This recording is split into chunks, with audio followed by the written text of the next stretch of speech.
Hey everyone, my name is John Venus. Welcome back to another episode. Today I have my friend Blake Michael with us, and we're gonna chat as we always do on this podcast about everything that is of interest, everything plant-based, everything fitness, personal development related. And I think Blake is gonna be an awesome guest for today's episode because he doesn't really fit the usual bill in terms of the average social media superstar actor and just a LA young LA dude. Basically a lot of things stood out differently from Blake when I first met him, and that is why I'm honored to have him on the podcast today to share some of his insights and his personality. So welcome to the show, man. Thank you, John. Thank you. It's good to be here. I know I definitely vibe with you the first time we met, and I was like, yeah, I could be friends with this guy. It was an instant connection. But thanks for having me, man. No, 100%. I felt exactly the same way. And I don't say that about a lot of people. You're super down to earth despite having, a million followers on Instagram and, having a lot of, experience in acting in LA and Hollywood. So super down to earth, which is super rare. And I always appreciate that. So why don't we start by going a little bit into your backstory? Who are you? What is kind of your career? What is your job? How do you describe yourself? Yeah, man. So my name is Blake. I was obsessed with playing pretend as a young kid. When I was 3 years old, just like any young person like that. You're watching TV, watching the actors on TV, maybe even doing the Disney Channel wand thing in the mirror and stuff. But I told my mom, I said, Mom, like, I love playing pretend. I was 3, and I was like, Mom, I want to do that. I want to be like those kids in the TV. So from a very young age, it was an instant attraction towards playing pretend, which is acting. And she enrolled me in some classes, and I started small back in Atlanta, Georgia, and things kind of started to snowball. And I went from being an actor and extra in movies and TV, and slowly worked my way up to more print commercials. Yeah. And Did you start yeah, did you and start acting when you were 3 years old, or did that come a couple years later? yeah, so acting started when I was 5. I did modeling when I was 3. Nice. So yeah, once I turned 5, I was doing like more commercials and stuff. And then by the time I turned, I think 8, I had my own TV show on Cartoon Network, and that ran for 4 years. And That's awesome. 13, I booked a big Disney movie, which is really exciting. And we went on to have an album, and that was really successful and a lot of fun to do. And then I had a show for a while, and I've done all sorts of fun projects in between. That's amazing, man. And that's it's you say it in a very humble way. So I know the shows and the things you've done are a pretty big deal to a lot of people, and a lot of people have been affected by your work and have been entertained by the characters you played, and there's a reason why people still follow you. Even though these roles were played, many years ago, right? So you've definitely changed a lot of people's lives. So it's good to see you downplaying it, but it is definitely a big deal, especially as young as you were. I'm always really interested because I also have other friends who have been extremely successful as child actors, and then some of them move on to be really well known in their smaller countries in Europe, and then some of them just lose interest in acting. How has your relationship to acting changed from as a young age compared to where you are right now? Yeah, I think a lot of it. That's a great question, John. I think a lot of it boils down to my mom and my dad, how my parents sort of raised me. But my mom was, my mom didn't work, so she was the one driving me to auditions, taking me to casting calls. Um, she was my right hand woman, and but it was sort of her sense of um, the idea of a long-term vision that was instilled in me at a young age. So like you said, like, that's awesome if I was able to touch people. If people grew up watching me, it's crazy to think about. But in terms of my career, I am definitely looking 10, 20 years down the road. So I think I still have a lot more work to do. That is amazing, and that is such a rare thing, especially in younger kids to have that vision. And your mom did an amazing job instilling that in you, because I remember me as a young kid. I had all these ambitions and big dreams, and I was like, when I'm 18, when I'm this old 18-year-old, I'm gonna have so much success. I'm gonna be this superstar or whatever. And then 18 comes just like that in a blink of an eye, and you realize, wait a minute, like life is long. Like this is just starting. So you're 23 right now, right?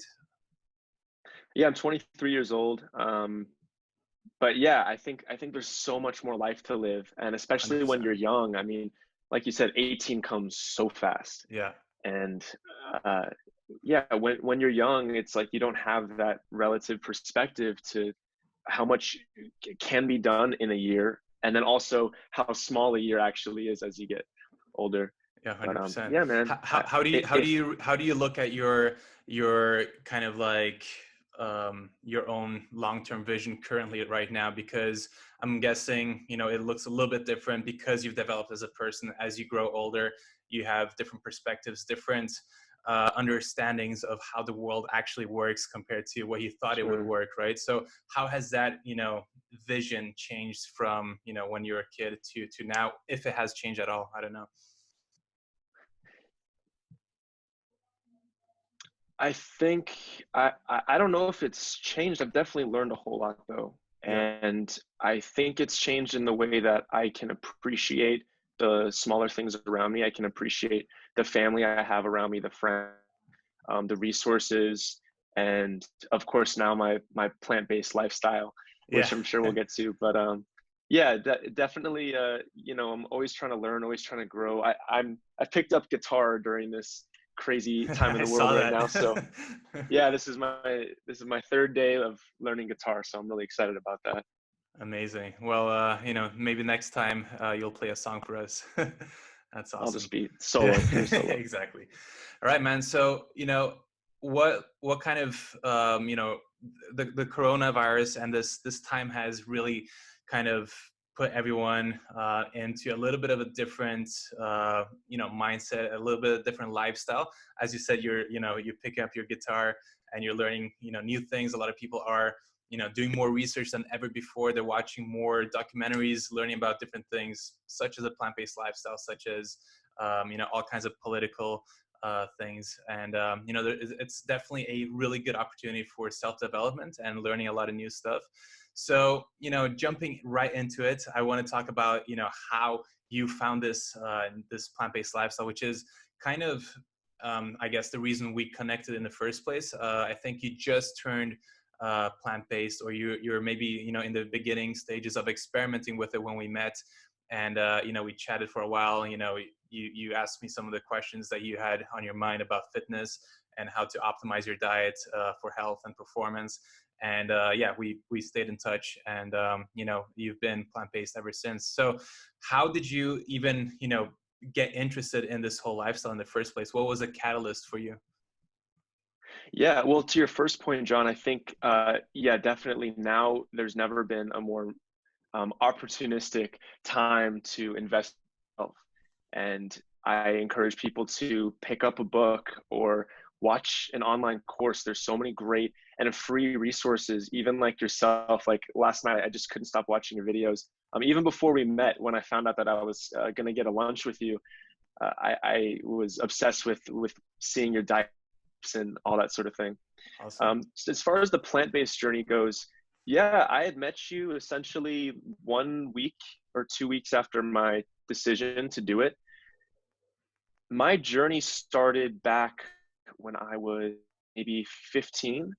I was in the middle of filming my show. We were on, I think, the end of our first season, and the vegan slash plant-based lifestyle was intriguing to me because I watched a movie. I'm sure a lot of people who are listening or watching this have seen Forks Over Knives, and I liked the sort of scientific point of view.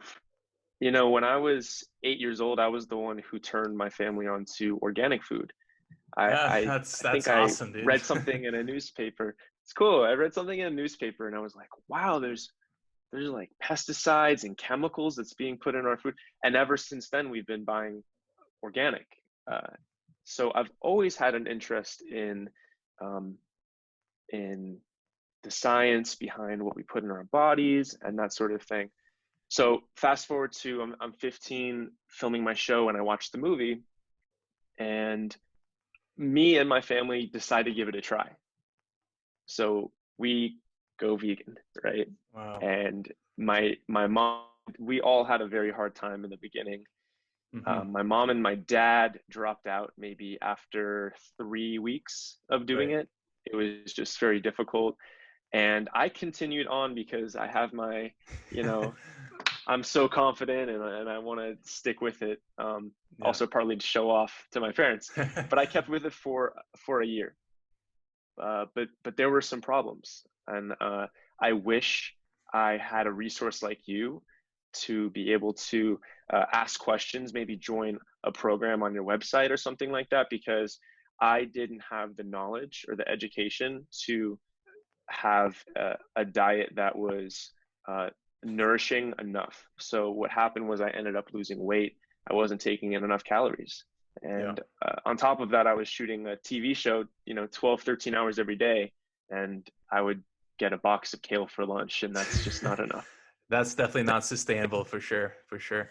This is the one of the biggest issues that people encounter is they find a passion to give it a go, but they're confused. They don't know how to do it, and no matter how amazing these documentaries are at inspiring us to take action and to give this lifestyle a shot, eventually, unless you have the support system in your life, unless you know exactly how you can apply those steps into your own life, it's going to be super challenging, right? So maybe you can, so that people understand what went wrong, because I know a lot of people can relate to that situation, and especially with the family side of things.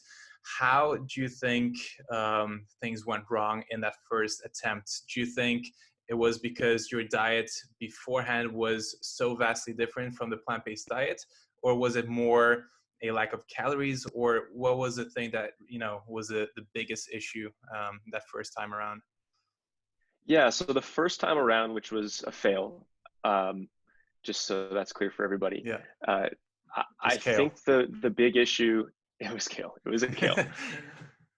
The biggest issue, there was actually sort of a caveat on top of all this. I had some very bad acne growing up, and after moving out to LA when I was 14, and then I got my show, I decided to see a dermatologist who um, essentially recommended that I don't eat gluten, I don't eat dairy, I don't eat sugar, um, and a whole bunch of other things. So that sort of happened at the same time I decided to go vegan, go I see. plant-based.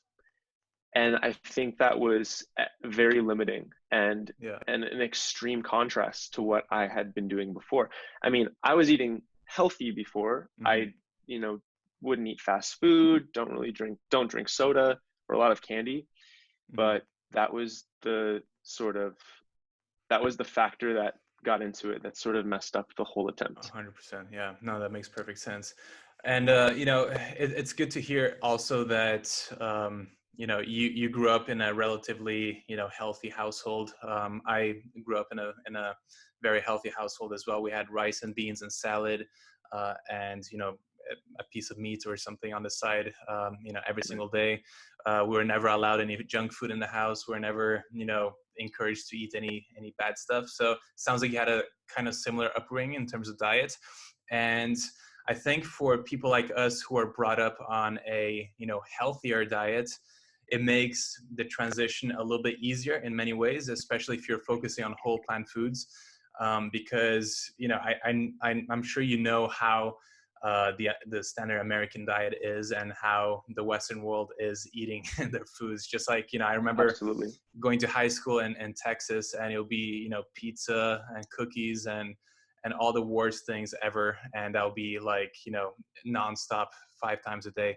So changing from a complete junk food, garbage diet into a whole food plant-based diet is extremely challenging, and people need time to, understand these things, and their body needs a lot more time than, someone like me and you need to adjust to, eating completely plant-based, because like you Sure. said before, you've kind of eaten these healthy organic foods growing up before that. It's a lifestyle. I think it's a lifestyle. And going from, I mean, I grew up in Atlanta, Georgia.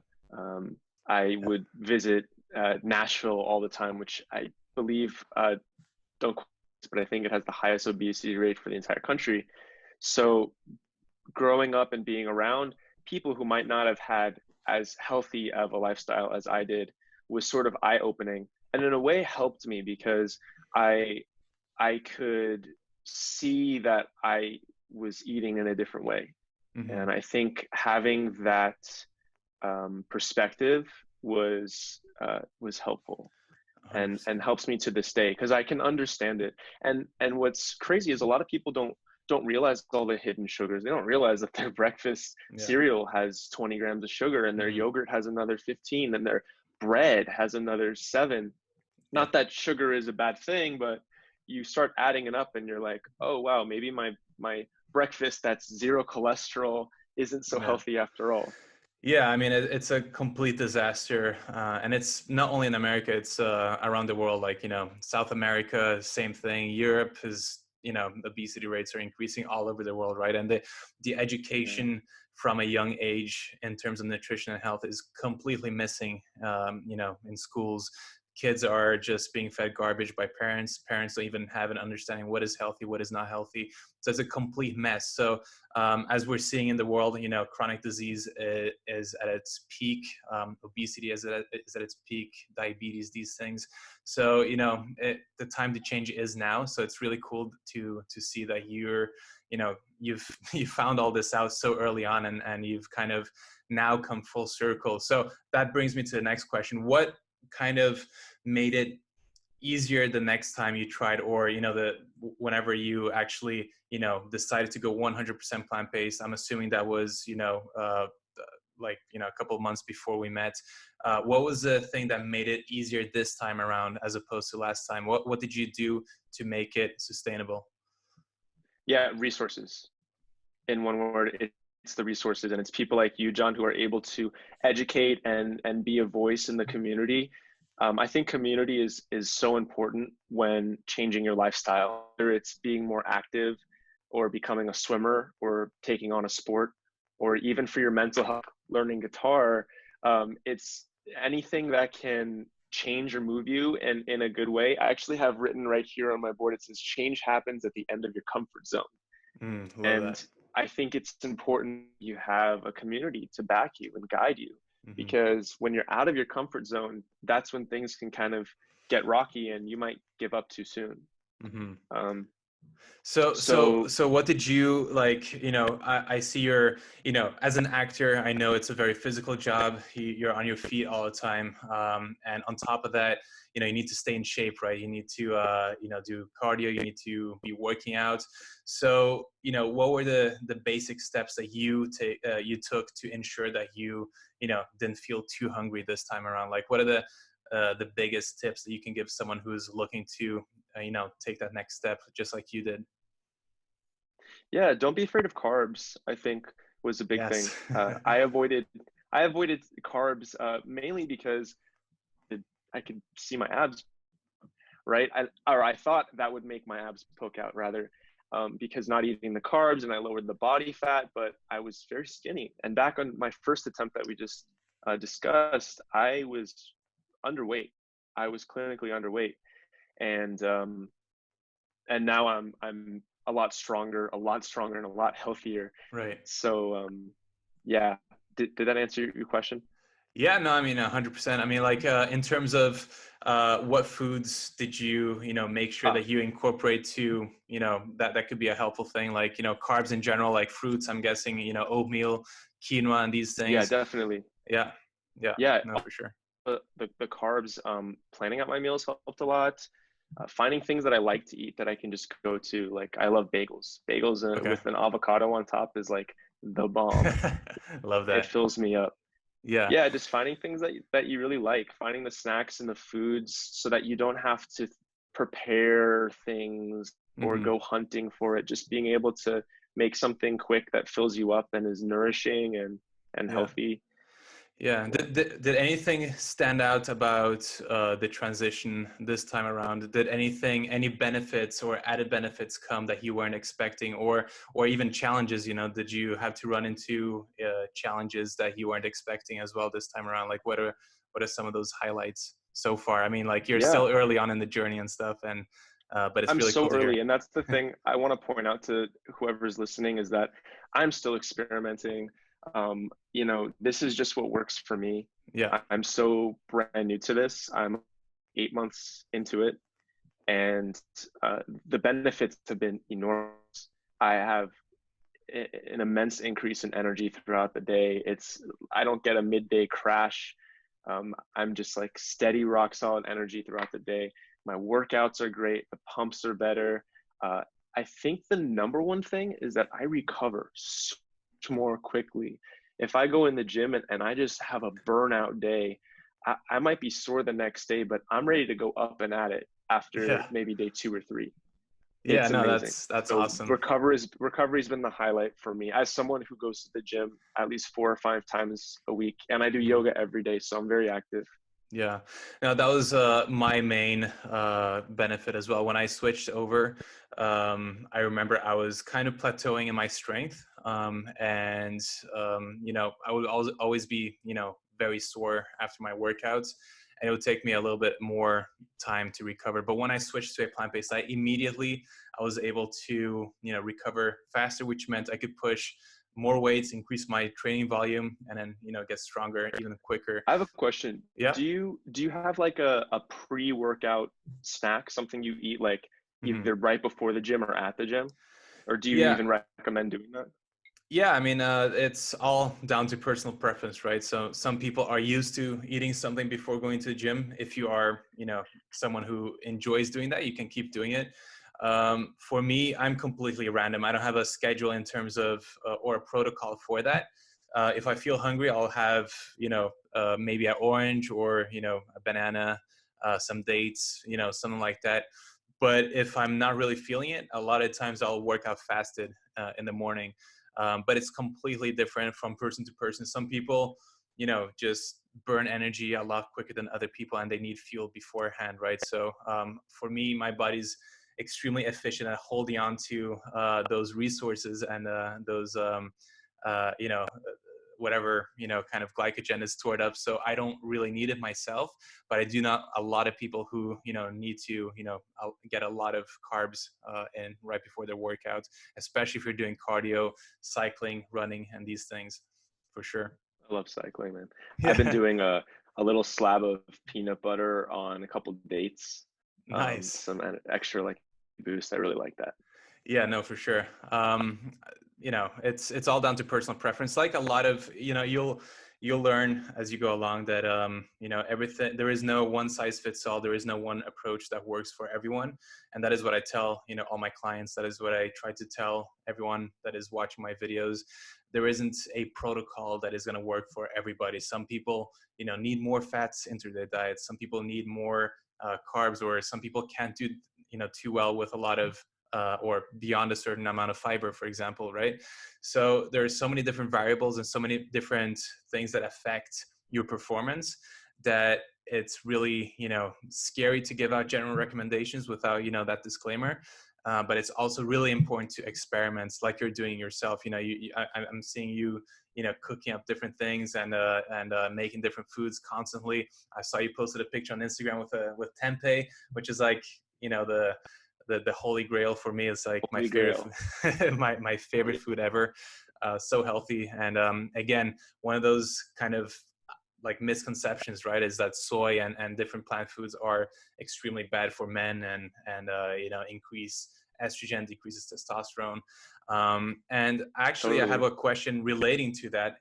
You know, the just the idea of social interactions, maybe, you know, relating to your career. How has you adopting a plant-based diet, uh, you know, affected your personal life in terms of your relationships with your family, with your friends, coworkers, and these things? Have you noticed any difference? You know, are people cool with it? I know you're in LA, so it's a much different story than someone in Alabama, maybe, but it's super interesting to Sure. hear. Yeah, being in LA is a great thing for someone who's plant-based or even just living a healthy lifestyle. Um, but everyone around me has been generally supportive.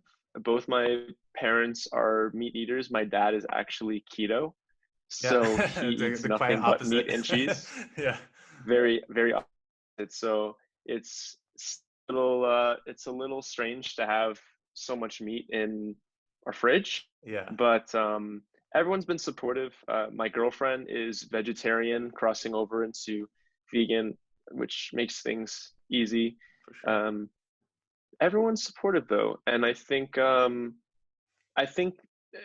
the thing that's a little less socially acceptable is the not drinking thing. So I stopped drinking Right. 6 months ago, Okay. which sort of happened right about the time when I was vegan, Yeah. and that I think has had a lot more of a noticeable change Hmm. in terms of social interaction. People are like, "Oh, that's cool, you're vegan and all, but why don't you drink?" You know, Right. I Right. feel like I get more questions about that. Yeah.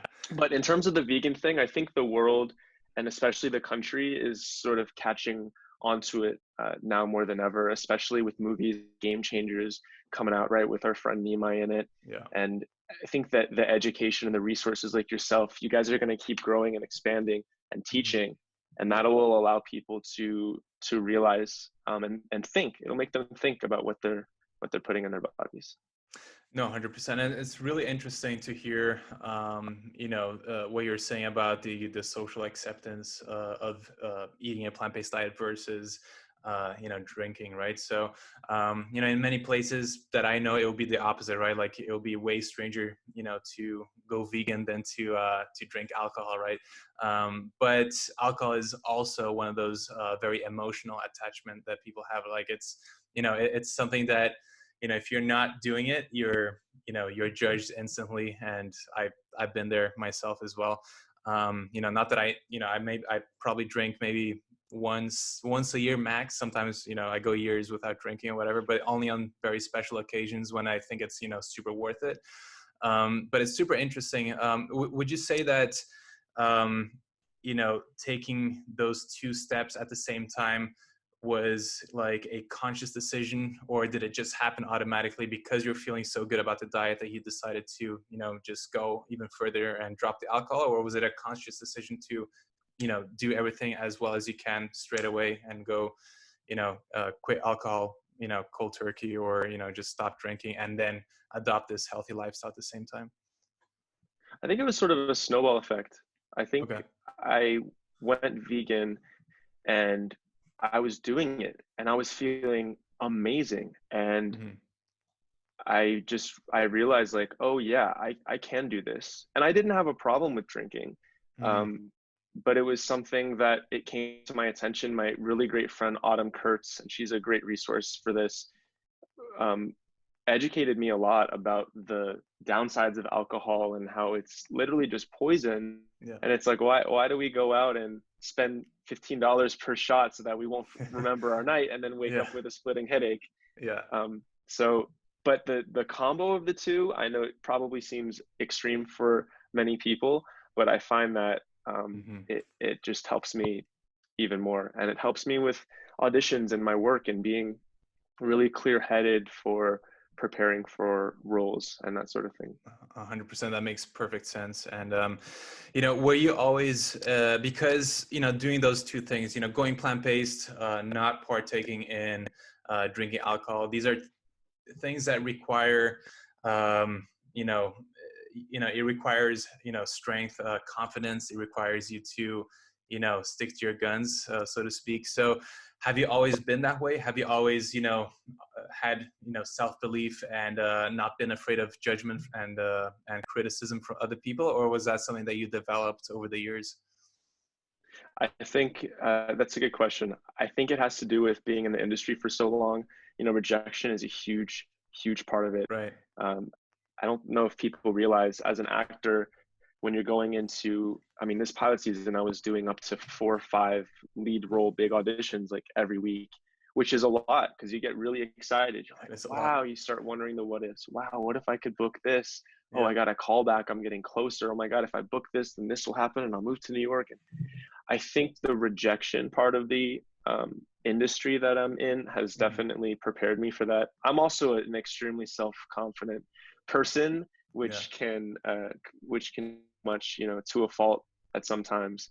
Yeah. But I just try to be fearless in everything I do. And I posted something yesterday about the 40% rule, and it's basically that, you know, you're never going to go into something with 100% certainty. Mhm. So as long as you have 40% certainty that you can do something or achieve something, you know, ask the girl out, start the new business, create the content, whatever it is, I think people should just do it, Mhm. especially when you're young, really at any age. What Yeah. do you have to lose? Like you have one life to live. That's I, kind of the I, approach I, I took with changing the lifestyle.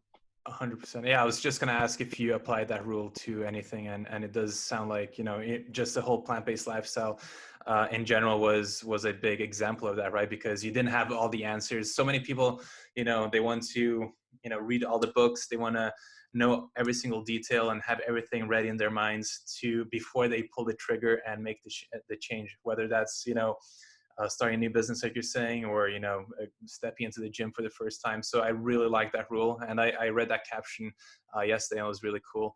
Yeah, I think that being confident is always like, you know, it's a benefit, and, you know, like you're saying, to a fault sometimes it can, you know, backfire. Gets me in trouble sometimes. Yeah, 100%. I can relate to that.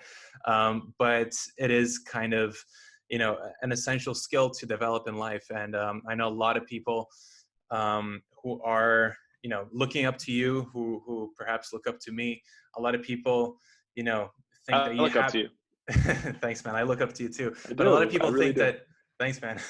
A lot of people think that you have to reach a certain level of following, a certain level of riches, a certain level of, you know, status before you can feel that confidence. But what are some of the things that you think people can do to, you know, get that confidence, you know, like starting right now without having to, you know, achieve something before the confidence comes? Because like you're saying, you know, it has to, you know, be there so that you can grow as a person. Otherwise you're never going to grow, right? Yeah, oh, my friend Gavin always says, you know, we're rich in life. You're rich in life. You're, I think Bob Marley said, you know, your riches aren't what are riches? The money, how much money you have in the bank, what kind of Yeah. jewels you have. Your riches is in life forever. So, um, I think breaking down everything and looking at your bare bone foundation, you know, what do you have and what do you have to lose? What Mm-hmm. really is there to lose? What Yeah. people think of you, what you think people think of you. Someone once told me, I'm not, I think I am. I'm not what you think I am. I'm what I think you think I am. So our perceptions of how people think of us and our perceptions of their perceptions really get into our heads. And I think Mm-hmm. if people strip down what they believe, what they think they believe, and what they think other people think about them, they can realize that there's really nothing to lose at all. So I'd hope, and I hope I can, and you can empower people to take that leap and just try, A hundred really percent, just try. 100%.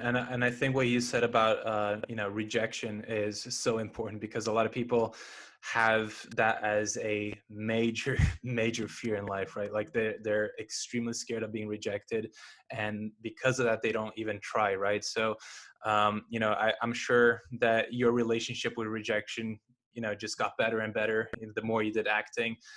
But was there ever a point where that rejection of, you know, certain roles that you maybe, you know, you had a dream of landing a, you know, an awesome movie that you've always wanted to do, and, you know, you got rejected? And did you, you know, did at any point in your life the disappointment get to you to a very very you know, large scale, and how did you overcome that, if so? Absolutely. Absolutely. I mean, I think this happens with actors. I think it happens with people going into job interviews. You start thinking about the what ifs. There was a big project that I was up for. I was essentially the second choice, go through several audition processes, and they narrowed down from possibly thousands down to you and two other people. And they make you sign the contracts as an actor. I don't know if people realize, but before you test, before you go through that last process, they make you sign contracts, and you're seeing numbers and you're seeing years, 7-year contract. And you're like, wow, how that would set me up for life. That would be such a great blessing. There have definitely been many times that, it might have put me in a funk for many weeks. But my mom always said to me, every rejection is a learning opportunity.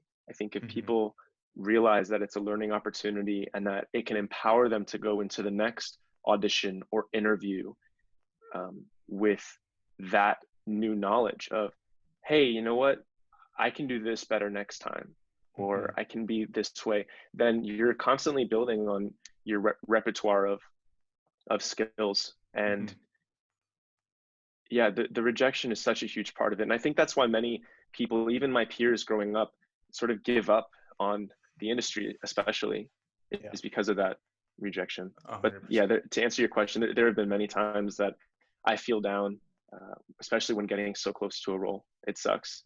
Yeah, no, I can imagine. And that is, when I talk about personal development, failure is a key aspect of that, right? Like, we have to constantly be willing to fail, like, you're talking about, in order to learn from those, not even mistakes, but it's like, those failed attempts, right?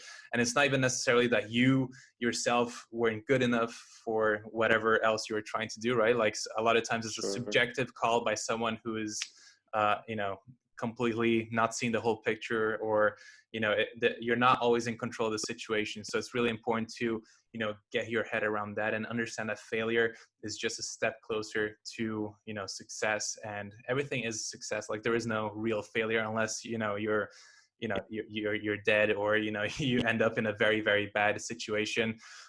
There is only, there are no failures, are only opportunities to learn. So that's a really powerful thing. And I think failure. Go for it. I think failure too is almost like every failure, everything that you go through in life is almost a test. And it's a test by the universe or whatever higher power you might believe in. It's your journey's test, your hero's journey test to guide you on the right path. And if you're able to overcome these obstacles, I think that's what will lead you to your born rights, whatever you might call it. 100%, man. Your higher power. Yeah. And so what are your current, like, what do you have your eyes on right now? Like, what are you currently focusing the most on? Like, what do you see for yourself in the next, you said you had a long-term vision. What do you have, as a long-term vision for yourself, if you don't mind me asking? Yeah, I mean, the next 30 years is really the time frame I look at. I try to focus on the macro, and figure out what I want in life. There's a great quote I actually was just reading this morning. This is a book. It's Napoleon Hill's Positive Action Plan, and every day it just gives you a little something to read about. And today was about goal setting, and I think it's important that you know what you want. Because then you might not know how to get there, and people spend their days figuring out what they want for the weekend. And I think the world would be a very different place if people started thinking for the next year, the next 10 years, or the next 50 years of their lives, or even their children's lives. So for me, I'm learning guitar, so that's really exciting. Learning every day, experimenting every day on my plant-based journey. And getting bigger is something that I'm focusing on. I want to, and I will play some sort of superhero in the future. I would love to do that. I can see that. And I would love to. But continuing on my acting journey, I'm all in on acting. Taking classes, teaching classes, constantly learning. So that's my plan. I mean, the whole industry is shut down right now. When it opens back up, I'll be going in 100%. So acting's my my all in. But I love directing and I love producing and I love marketing. So I have other interests and hobbies, but acting is my above all passion. For sure. And for people listening, you also have a Instagram account that you're pretty active on, right? So, you know, you post a lot of, well, like your own personal journey.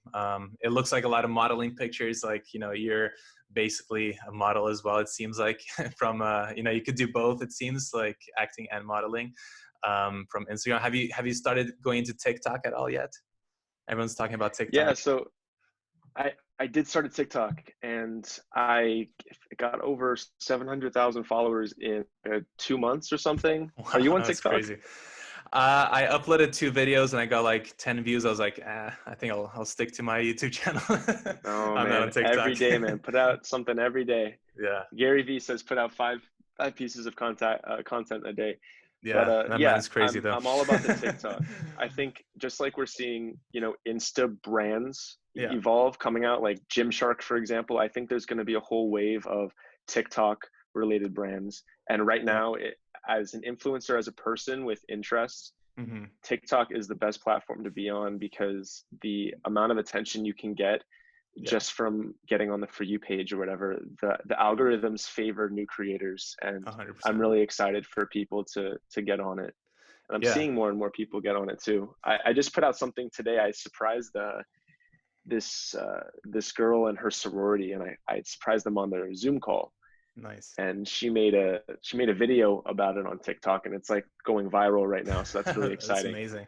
Yeah, no, So yeah, like, I'm a big fan of TikTok. yeah, I'll be a grandpa on TikTok because it seems like the audience is a little bit younger there.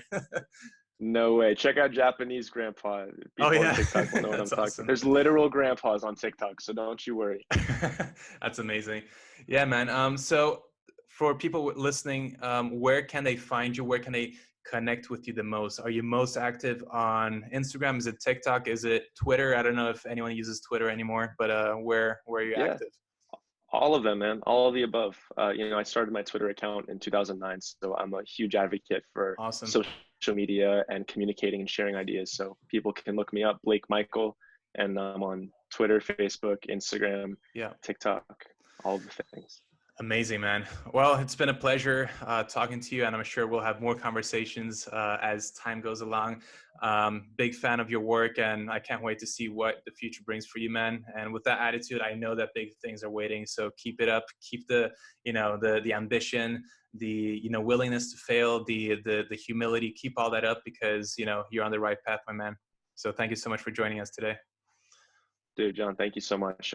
You know, I'm a huge fan of yours, and I see your videos all the time, every day, and try to use your recipes and meal guides. So I hope everyone can check out John's stuff because he's been an invaluable resource for me, and so I just want to say thank you, man. I appreciate that, man. All right, take care. Bye bye. Thanks, brother.